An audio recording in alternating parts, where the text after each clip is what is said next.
Palavra da Verdade, com Hernandes Dias Lopes. Louvado seja Deus.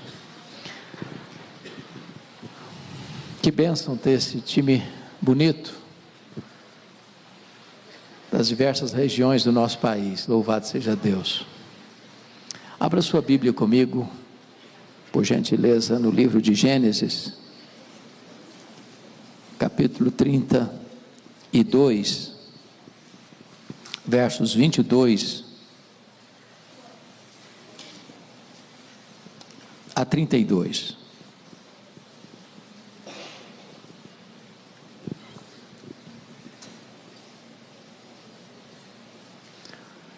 Gênesis 32, 22 a 32. Está escrito: levantou-se Jacó naquela mesma noite, tomou suas 2 mulheres, suas 2 servas e seus 11 filhos, e transpôs o val de Jaboque. Tomou-os e fê-los passar o ribeiro, fez passar tudo o que lhe pertencia, ficando ele só. E lutava com ele um homem até o romper do dia. Vendo este que não podia com ele, tocou-lhe na articulação da coxa. Deslocou-se a junta da coxa de Jacó na luta com o homem. Disse este: deixa-me ir, pois já rompeu o dia. Respondeu Jacó: não te deixarei ir se me não abençoares. Perguntou-lhe, pois, como te chamas? Ele respondeu: Jacó. Então disse: já não te chamarás Jacó e sim Israel, pois como príncipe lutaste com Deus e com os homens e prevaleceste. Tornou Jacó: dize, rogo-te, como te chamas? Respondeu ele: por que perguntas pelo meu nome? E o abençoou ali. Aquele lugar chamou Jacó Peniel, pois disse: vi a Deus face a face, e a minha vida foi salva. Nasceu-lhe o sol, quando ele atravessava Peniel e manquejava de uma coxa. Por isso os filhos de Israel não comem até o dia de hoje, até hoje, o nervo do quadril na articulação da coxa, porque o homem tocou a articulação da coxa de Jacó no nervo do quadril. Meus irmãos, Jacó é uma das figuras mais emblemáticas da Bíblia. Nenhum nome é mais repetido na Bíblia do que o nome de Jacó. Nem Abraão, nem Moisés, nem Davi, nem Paulo. É o nome mais repetido na Bíblia. Jacó tem 3 momentos decisivos na sua vida: Betel, Peniel e El-Betel. Quando ele sai de casa, depois de ter enganado seu pai e traído seu irmão, ele era solteiro, vivia na barra da saia da mãe, a mãe é quem tomava as decisões por ele. A princípio ficamos a imaginar que ele era um jovem, até mesmo um adolescente. Mas quantos anos tinha Jacó quando saiu de casa? Eu gastei um tempinho pensando nisso, fazendo algumas contas, e cheguei a uma conclusão absoluta, clara, segura. Jacó tinha 77 anos quando saiu de casa, na barra da saia da mãe. Tem esperança para os solteiros, fiquem tranquilos.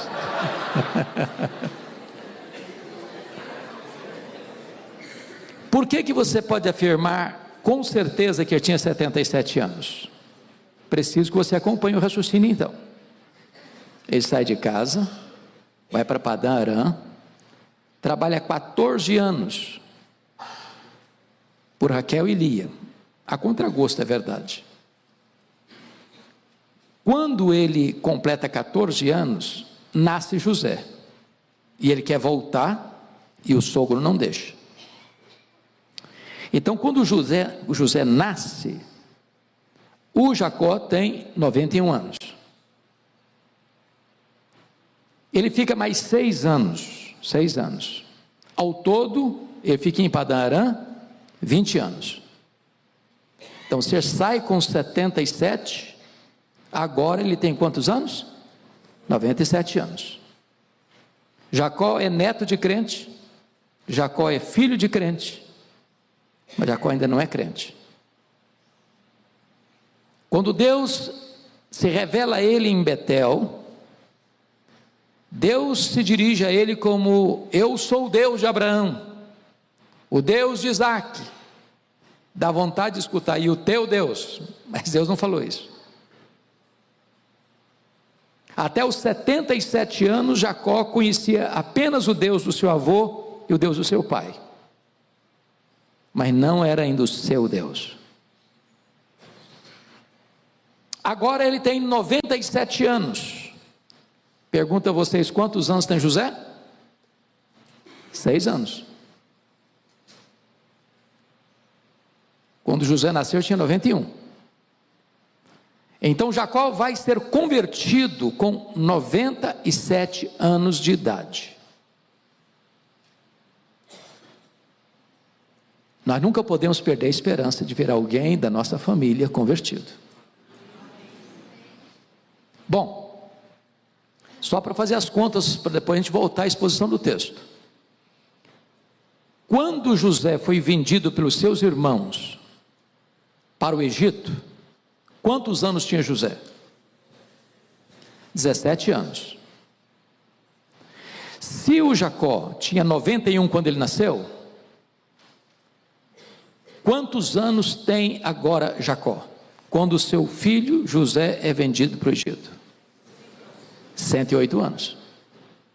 108 anos. Quanto tempo José ficou no Egito até levar sua família para o Egito? 13 anos sofrendo. Depois 7 anos de governo com fartura. Então são 13 com 7, 20. Depois tem 2 anos de agrura, seca, fome.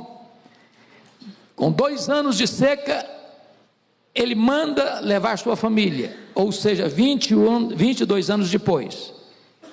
Quantos anos tinha Jacó quando José foi vendido para o Egito? 108.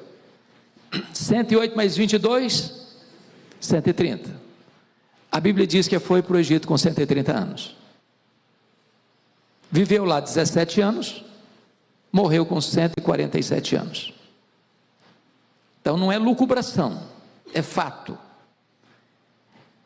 Ele sai de casa com 97, neto de crente, filho de crente, recebe promessas de Deus, bênçãos de Deus, cuidado de Deus, proteção de Deus, mas não é salvo. Há muitas pessoas, irmãos, que estão na igreja, são netos de crentes, são filhos de crentes, conhecem a palavra, conhecem as promessas, recebem as bênçãos, são até dizimistas, mas nunca nasceram de novo. Conhece apenas o Deus de seu avô e Deus de seu pai. Mas agora nós chegamos a uma situação onde, depois de 20 anos que ele está em Padã Arã, vocês conhecem o enredo todo, está na hora de voltar. O sogro já não olha para ele direito, os cunhados já têm comentários muito ruins acerca dele, as mulheres não estão satisfeitas com o pai, usaram-nas como mercadoria. Deus fala com ele, está na hora de voltar. Mas o problema é que ele deixou para trás uma situação pendente, e o seu irmão havia jurado que quando o pai morresse, ele mataria o Jacó. O Isaac não tinha morrido ainda, depois de 20 anos. Mas a Rebeca que disse para ele: eu vou te mandar para lá, meu filho, daqui a pouquinho eu mando trazer você de volta. Quando Jacó voltou depois de 20 anos, ela já estava morta. E agora não tem mãe protetora mais para fazer uma média. E nessa conjuntura, ele precisa atravessar o val de Jaboque. É aqui que entra a história do nosso texto, onde Deus vai lutar com ele, porque o homem é um anjo, o homem que é anjo é o próprio Deus. E aqui com 97 anos é que o Jacó vai ter uma experiência, chamaríamos nós hoje de conversão, de novo nascimento. Quando Deus muda não só a sua vida, Deus muda o seu nome. Você não vai chamar mais Jacó, você vai chamar Israel. E só a partir daqui é que você conhece o nome de Deus, Deus de Abraão, Deus de Isaac, Deus de Jacó. Agora ele não é apenas neto de crente, filho de crente, agora ele também é crente. Agora ele não tem apenas a experiência dos outros, ele tem a sua própria experiência. Eu vou passar de relance sobre isso, mas tem um terceiro capítulo importante. O primeiro é Betel, onde ele tem um encontro com o Deus dos seus pais, Deus do seu avô e Deus do seu pai. Em Peniel ele tem um encontro com o Deus da sua vida, no capítulo 35 de Gênesis, depois de uma tragédia que aconteceu com ele, por desobedecer a Deus. Ele está na iminência de ser massacrado com a sua família, e Deus diz para ele: suba para Betel, mas antes você tire os ídolos do lar, purifica as mãos, tira as vestes sujas e suba para Betel. E lá ele levanta um altar e dá o nome desse altar de El Betel, o Deus da casa de Deus. Este é o Deus da restauração. O fato de você e eu sermos crentes, o fato de eu e você estarmos numa conferência de avivamento, não significa dizer que você e eu não estamos sujeitos a deslizes, a quedas, a fracassos. Mas o que eu quero dizer para você também hoje é que esse Deus não desiste de você, Ele não abre mão da sua vida. O Deus das promessas, o Deus da salvação, é também o Deus da restauração. Então, vamos considerar o texto lido. E eu quero destacar aqui algumas coisas muito importantes na experiência de Jacó, linkando isso com a questão do avivamento. Primeiro, o que você encontra aqui é o que chamaria de uma eleição incondicional de Deus na vida do Jacó. Se não, vejamos. Lá no capítulo 25, 23 desse livro de Gênesis, diz que Deus escolheu Jacó na contramão da cultura, sendo ele o caçula e não o primogênito. Embora gêmeos, mas quem nasce primeiro é Esaú. E dentro da cultura judaica, o primogênito tinha privilégios. E Deus inverte esse papel, e Deus escolhe Jacó. Não por méritos dele. Essa é a história da sua, da minha, da nossa salvação. Deus nos escolheu não porque viu em nós alguma virtude para nos escolher. Ele não nos escolheu por causa dos nossos méritos, mas apesar dos nossos deméritos. Se nós colocássemos lado a lado Esaú e Jacó, talvez nós fizéssemos opção por Esaú e não por Jacó. A segunda coisa que me marca é que Deus amou Jacó, apesar de seus pecados. Está lá em Malaquias capítulo 1, versículo 2 e 3. Eu amei a Jacó e eu aborreci a Esaú. É espantoso o fato de você e eu, conhecendo-nos, ainda Deus nos amar. Eu não tenho dúvidas disso. Só um louco pode sim vai descer ao conhecer a si mesmo. Os gregos diziam: conheça-te a ti mesmo. Estavam errados. Eu não me conheço, você não se conhece. Tem hora que eu fico escandalizado comigo mesmo. Você não fica, não? Será que sou eu mesmo? Esse negócio está passando na minha cabeça, será que coisa estranha é essa?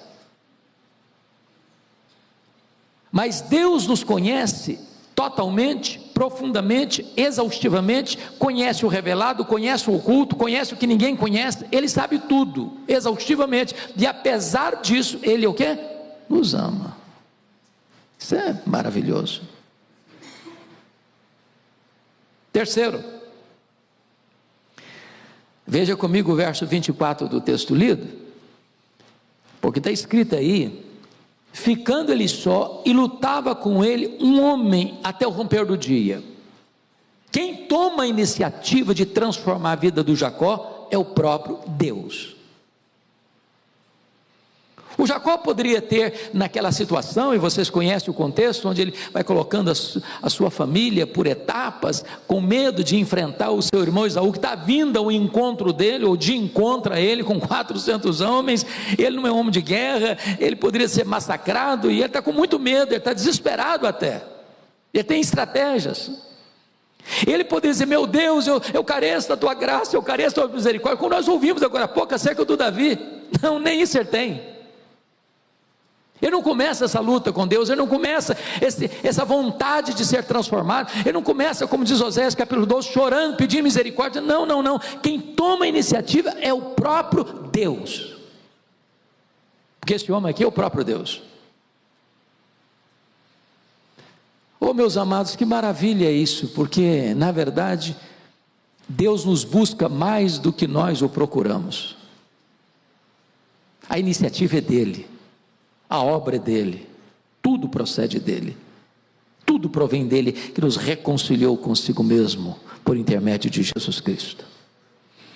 E eu não estou com nenhuma dúvida em afirmar que Deus está mais interessado em avivar-nos do que nós em recebermos o avivamento. Quarto lugar, Deus não desistiu de Jacó, apesar da resistência de Jacó. Vejam vocês, no verso 24 ainda, que diz que lutava com ele um homem até o romper do dia. Mas versículo 25, vendo este que não podia com ele. O que está acontecendo aqui? O Jacó não quer ceder. E essa luta tem a ver com o que? Medir força, quem é mais forte, quem tem músculos mais tonificados, quem tem mais experiência de academia, quem fez jiu-jitsu, karatê, etc e tal, quem vai ganhar essa luta. Não, não, não, não. Ele tinha plena consciência de que o que estava em jogo ali era a sua vida, era a transformação do seu caráter, era a transformação da sua vida. E ele mede força com força, poder com poder, destreza com destreza. Ele não quer ceder. Agora eu quero dizer para você que o Jacó está aqui hoje, mas ele não está entre nós não. O Jacó mora debaixo da nossa pele, o coração do Jacó bate no nosso peito, o sangue de Jacó corre em nossas veias. Nós somos resistentes à obra de Deus tantas vezes, dura cerviz, coração endurecido. Deus nos chama, como diz lá nos profetas, levantando de madrugada, enviando profetas, enviando mensageiros, e nós lemos a Bíblia, nós escutamos sermões, nós lemos livros, e nós frequentamos conferências, e nós vamos aqui, nós vamos ali, nós vamos acolá, e Deus nos fala, e torna a nos falar, e fala de novo, e repete outra vez, e nós endurecidos, resistindo, resistindo, resistindo, resistindo, resistindo. Nós somos Jacó.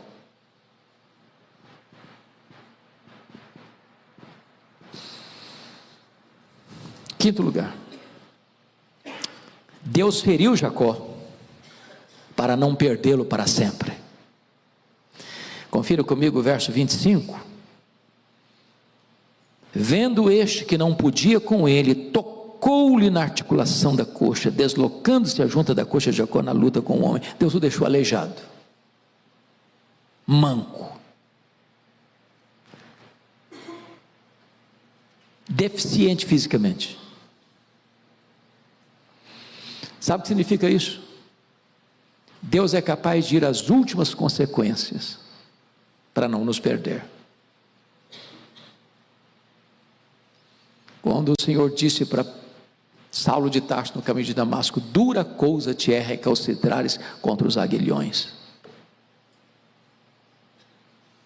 Que bênção é que Deus não desiste de nós. Que bênção é que Ele tem um plano e Ele vai cumprir esse plano. Algumas pessoas às vezes precisam de um fato desse.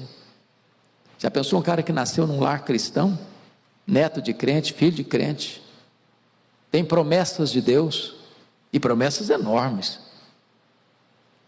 Deus iria abençoar através dele as famílias da terra. Deus daria para ele uma promessa de não só de uma descendência, mas de uma nação, de um povo. Ele tinha a promessa de, por meio da sua descendência, chegar o Messias, o Salvador. E o cara, com tanto conhecimento, e com tanta informação, e com tanta coisa boa, está resistindo, e a luta começou no começo da noite.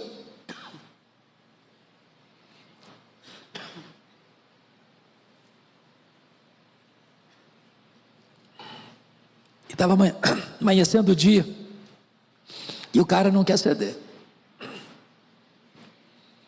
Você já imaginou isso? Agora, quem luta com Deus e consegue ganhar? Já tentou ganhar de Deus?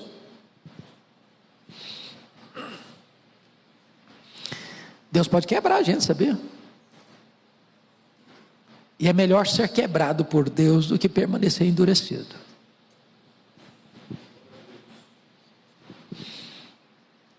Deus tem uma obra para fazer em nós e através de nós, e Ele não vai recuar. Bendito seja o Senhor por isso. Mas depois de tratar da eleição incondicional, esse texto trata também do que nós chamaríamos de a graça irresistível de Deus. E a primeira coisa que destaco aqui é que agora Jacó reconhece a necessidade da sua transformação, no versículo 26. Disse este: deixa-me ir, pois já rompeu o dia. Respondeu Jacó: não te deixarei ir, se me não abençoares. Quando é que ele chegou a essa conclusão? Só depois que foi ferido por Deus. Enquanto ele tinha força, ele está lutando para não ser transformado.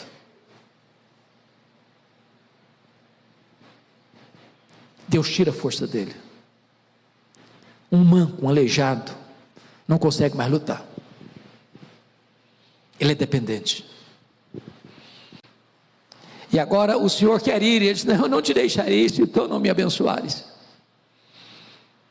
É hora de você se agarrar com o Senhor, diz: Senhor, eu não posso mais apenas ser um frequentador de conferências.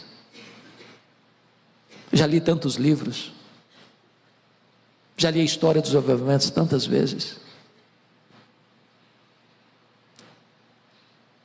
Eu poderia enumerar algumas dezenas de congressos de avivamento que eu já fui. E a gente vai fazendo coleção de conferências, de sermões ouvidos, de livros lidos.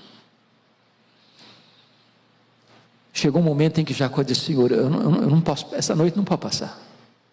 O dia já está amanhecendo e eu não quero continuar agora mais com a mesma vida. Eu não posso mais continuar do mesmo jeito. Eu não te deixarei ir se tu não me abençoares. Mas, em segundo lugar,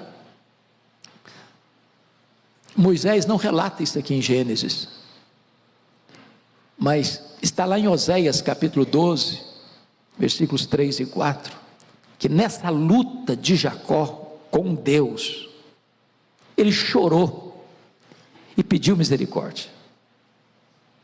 É importante esse fato, porque nós agora ficamos sabendo que quando o dia está amanhecendo, com que intensidade, com que coração quebrantado é que ele clama: não te deixarei ir se tu não me abençoares.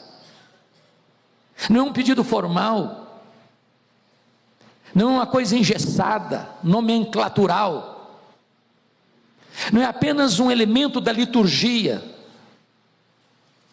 O coração dele está quebrado, a alma dele está compungida, Agora essa súplica não é mais com o coração seco e nem com os olhos enxutos.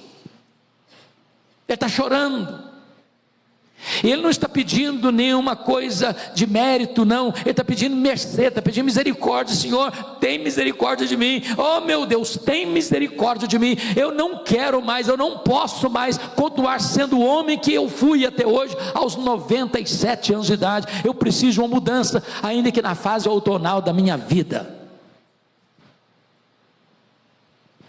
Não importa quantos anos você tem, não importa quantos anos de crente você tem, não importa quantos anos de liderança você tem, não importa quantos anos de pastorado você tem, não importa que cargos eclesiásticos você ocupa, hoje o Senhor quer tratar conosco, tratar no nosso coração, lá na intimidade do nosso ser.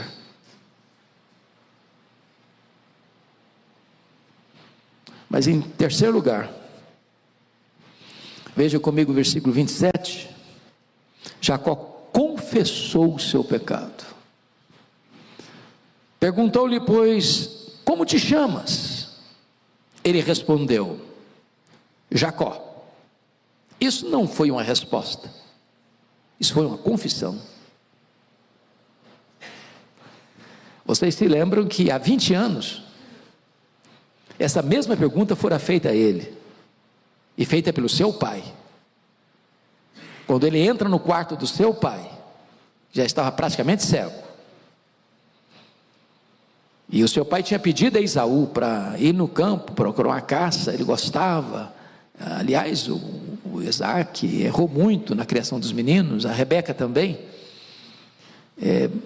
não é certo um pai ter preferência por um filho, a mãe ter preferência por outro filho, e os pais insensatamente jogaram um filho contra o outro. E quando a Rebeca escutou atrás da porta, porque a comunicação do casal já tinha ido embora também, a conversa, ela chamou Jacó, o menino então só tem 77 anos, era um adolescentezinho.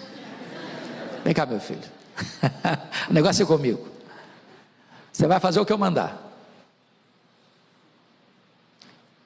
você vai pegar um cabrito, eu vou preparar, eu sei o gosto do seu pai, já cozinho para ele há muitos anos, e você vai levar, porque ele vai abençoar você, porque se você não fizer isso, ele vai abençoar Esaú, e vai dar tudo errado. É muito triste quando alguém precisa dar uma mãozinha para Deus, porque Deus não precisa de mãozinha humana, não precisa? Toda vez que o homem quis dar uma mãozinha para Deus, deu errado. Já que não, isso não vai funcionar, mas não vai funcionar de jeito nenhum. Mas por que não vai funcionar, meu filho? Não vai primeiro, mamãe, eu sou diferente do Esaú, hein? Se meu pai me chama e me apalpa, eu sou todo peludo, eu sou lisinho, não tem nada. Ele vai descobrir a farsa, a mentira. Não, deixa comigo, eu estou no controle. Cobriu o cara de pelo, foi lá no guarda-roupa, pegou a melhor roupa do Esaú, vestiu no cara, entrou no quarto, meu pai, quem é você? Eu sou Esaú. Como assim? Tão depressa você conseguiu a caça? Deus é tão bom, né? E botou o nome de Deus na história. Mentiu, blasfemou. A voz é do Esaú, mas chega aqui perto.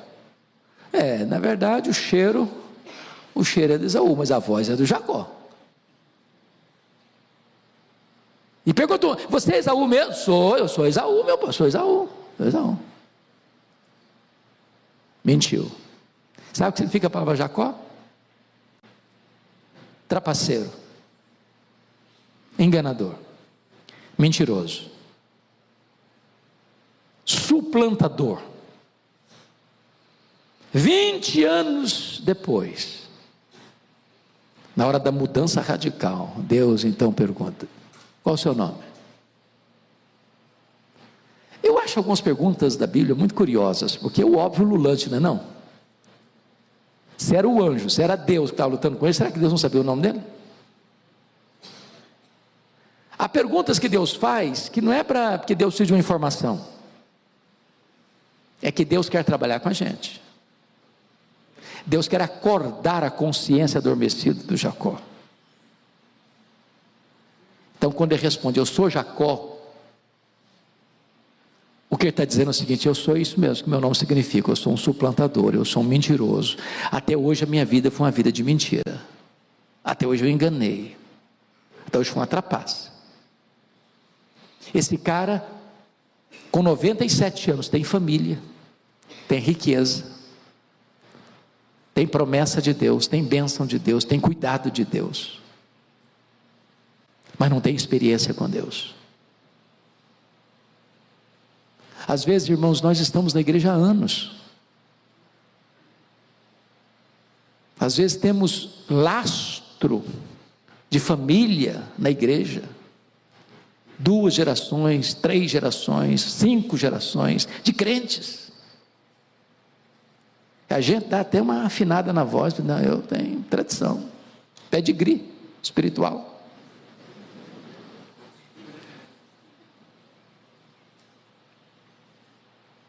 Isso nada impressiona Deus. Qual é o seu nome? Quem é você? Estou falando do seu avô, não estou falando do seu pai, estou falando de você. Quem é você? Qual é o seu nome? O ponto aqui é aquilo que está sendo tratado. Se não houver convicção de pecado, não tem o quê? Arrependimento. Sem convicção de pecado não tem arrependimento. E não tem fase na vida, irmãos, para necessidade de arrependimento. Eu estou falando de um homem de 97 anos, de um homem que é um patriarca, de um homem que é neto do Abraão, é filho do Isaac, é o pai das 12 tribos de Israel, é o pai da tribo que vai trazer ao mundo o Messias.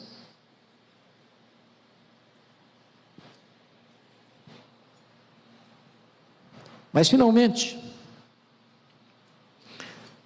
versículo 30, diz que Jacó viu a Deus face a face, a sua vida foi salva. Aquele lugar chamou Jacó Peniel, pois disse: vi a Deus face a face, a minha vida foi salva. Aqui tem um corte radical, aqui tem um antes, aqui tem um depois. Eu sei que nem todos nós conseguem identificar esse dia na vida, e nem por isso a sua experiência é menos importante do que aquele que teve uma situação como essa. O cara ficou aleijado para ser convertido, ou um Saulo de Tarso para ficar cego na estrada para reconhecer o senhorio de Jesus, ou como Manassés, que precisa ser preso e carregado como um bicho para se quebrantar, ou como Nabucodonosor, que precisa virar bicho mesmo para se arrepender.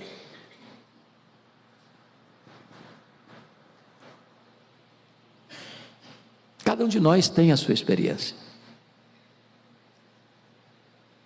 Eu, com 17 anos, nascido na igreja, frequentei a igreja desde a minha infância, nunca me afastei fisicamente da igreja, mas tive a minha experiência de conversão com 17 anos. Não estava lendo um livro, não estava lendo a Bíblia, não estava escutando um hino, não tinha ninguém pregando para mim, eu estava dançando, sozinho, rock and roll, numa vitrola, na casa de um vizinho, lá pulando, lá pelas tanças, nenhuma voz, não foi audível, uma experiência mística, mas o Espírito Santo segredou meu coração. Você está com nada, nada disso aí preenche o seu coração. Ali sozinho, me rendi aos pés do Senhor, sozinho. Cada um tem sua experiência com Deus. Não é questão de tempo. Às vezes isso acontece na infância, às vezes acontece na adolescência, às vezes isso acontece na juventude, às vezes na fase adulta, às vezes na velhice, às vezes com 97 anos.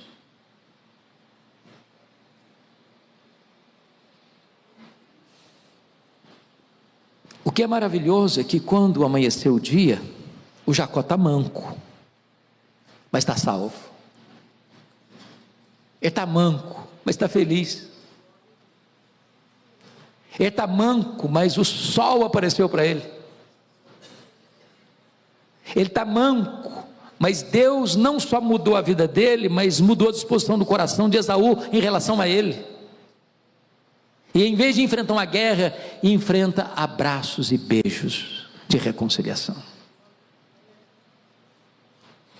Mas eu queria concluir agora levando vocês para o capítulo 35, porque o ponto do congresso é esse. Quando nós estamos falando de arrependimento, nós não estamos falando daquele arrependimento para salvação, não é a intenção do congresso ser um congresso evangelístico, é um congresso de avivamento. E por ser um congresso de avivamento, nós estamos falando de quem? De crentes. Avivamento não é para o incrédulo, avivamento é para a igreja. O incrédulo você prega salvação. A pergunta é: e gente salva? Pode pisar fora do caminho? Gente salva pode ter um resvalo, pode ter uma crise. Deus mandou o Jacó subir para Betel, ficou em Siquém, foi armando as suas tendas para o lado de Siquém. Para ele, que era um pastor de ovelhas e muito gado, era um lugar mais favorável, mais desenvolvido.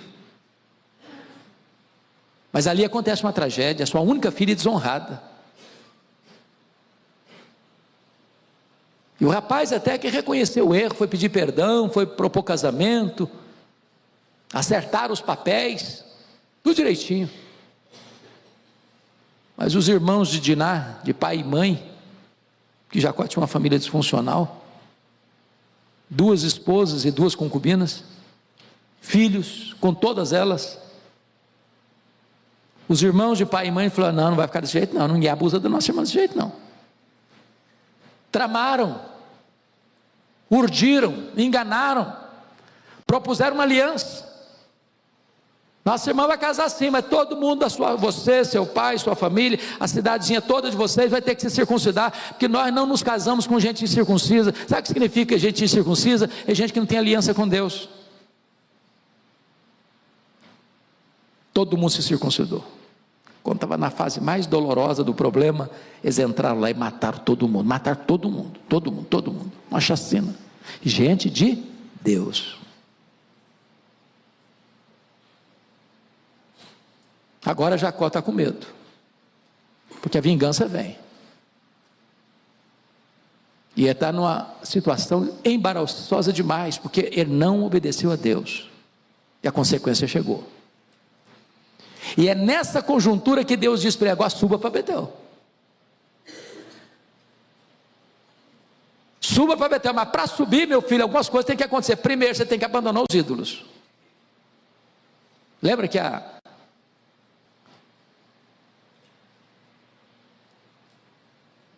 história dos ídolos da família? Lembra da Raquel? Escondeu os ídolos. Aqueles ídolos eram deuses, eram ídolos familiares. Aquilo foi problema na história de Israel a caminhada toda. Às vezes ele tem ídolos de estimação, a gente guarda bem guardadinho, mas está lá. De vez em quando dá uma piscadela, olha, fica aqui, tá? Confio em você, tá? Você vai me ajudar ainda.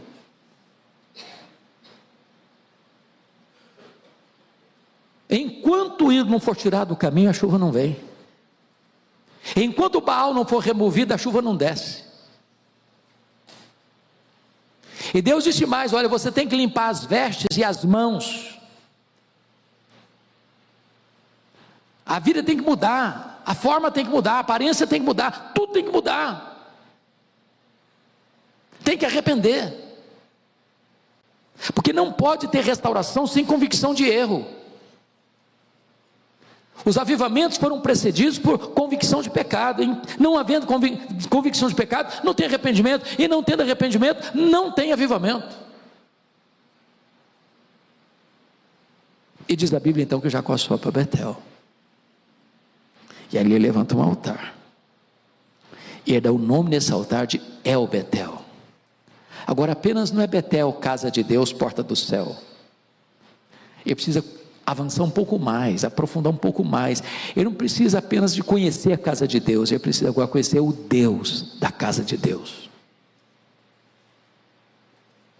Porque é possível conhecer a casa de Deus, ter respeito pela casa de Deus, ter reverência pela casa de Deus, mas não ter experiência com o Deus da casa de Deus. Essa palavra El Betel, em algumas línguas orientais, literalmente significa eu te abençoo outra vez. Vamos recomeçar. Vamos recomeçar.